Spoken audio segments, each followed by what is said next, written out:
Hello friend, how are you? আশা করি আপনারা সবাই ভালো আছেন।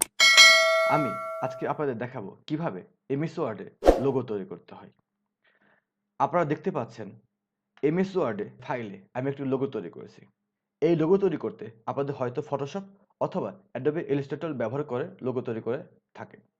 কিন্তু আমি এখন আপনাদের দেখাবো কিভাবে আপনি এমএস ওয়ার্ড ফাইলে এই লোগো তৈরি করবেন। আমি প্রথমে একটি নতুন ওয়ার্ড ফাইল নিব। আমি ওয়ার্ড ফাইলটা নিলাম। আপনারা যে লেখা দিয়ে লোগো তৈরি করতে চান তা প্রথমে টাইপ করে নিন।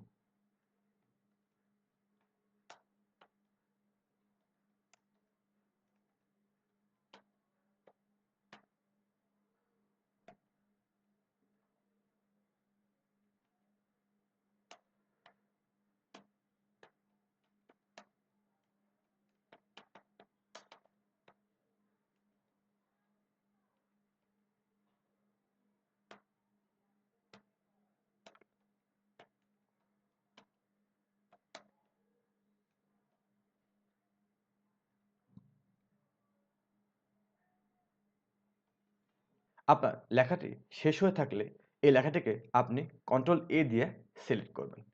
এরপরে আপনার ইনসার্ট মেনুতে গিয়ে আপনি ওয়ার্ড আর্টে ক্লিক করবেন। এরপরে যেকোনো একটিকে সিলেক্ট করবেন। দেখুন আপনার লেখাটি পরিবর্তন হয়ে গেল। আপনি এখন এটিকে সিলেক্ট করার পরে এই ফরম্যাট মেনু থেকে টেক্সট ইফেক্টে ক্লিক করবেন এবং সর্বশেষ যে ট্রান্সফর্ম রয়েছে এখানে যাবেন। এখানে গিয়ে ডানে আপনি এই লোগোর মতো এটিকে সিলেক্ট করবেন। দেখুন আপনার লেখাটি এমন হয়ে যাবে। আমি এখন এটাকে একটু লোগোর শেপ দেওয়ার চেষ্টা করব।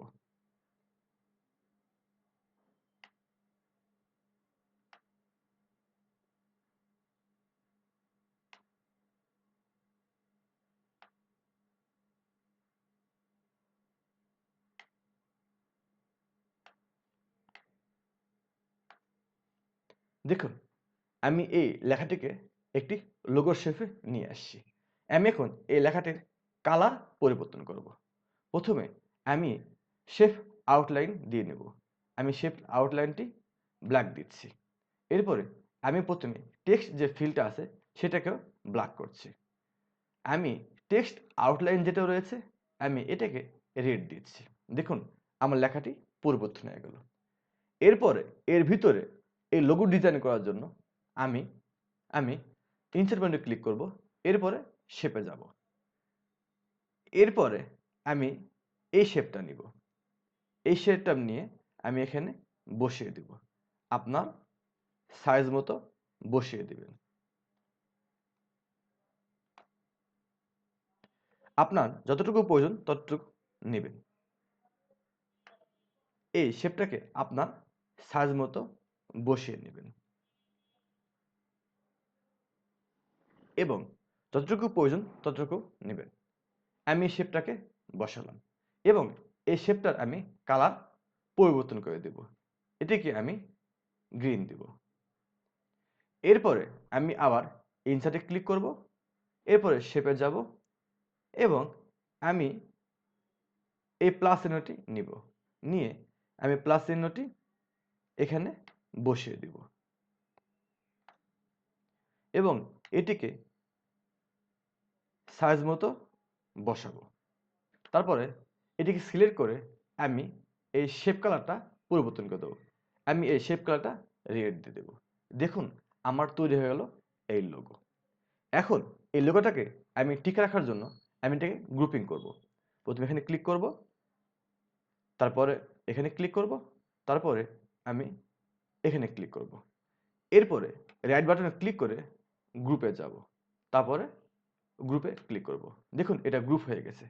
এখন এটাকে আপনি ইচ্ছে মতো নাড়াচাড়া করতে পারবেন। আমি আশা করি আপনাদেরকে এমএস ওয়ার্ড ফাইলে কিভাবে অ্যাডোবি ফটোশপ ও ইলাস্ট্রেটরের মতো লোগো তৈরি করতে হয় তা বোঝাতে পেরেছি। আমি ভিডিও শেষ করার আগে আপনাদেরকে রিকোয়েস্ট করব, আমার ভিডিওটি যদি আপনাদের ভালো লেগে থাকে অবশ্যই আমার চ্যানেলটিকে সাবস্ক্রাইব করুন। কারণ আপনারা যদি আমার এই চ্যানেলটিকে সাবস্ক্রাইব করেন তাহলে আরও বেশি বেশি ভিডিও দিতে আমি উদ্বুদ্ধ হব। আজ এ পর্যন্ত। ভালো থাকবেন, সুস্থ থাকবেন। আসসালামু আলাইকুম।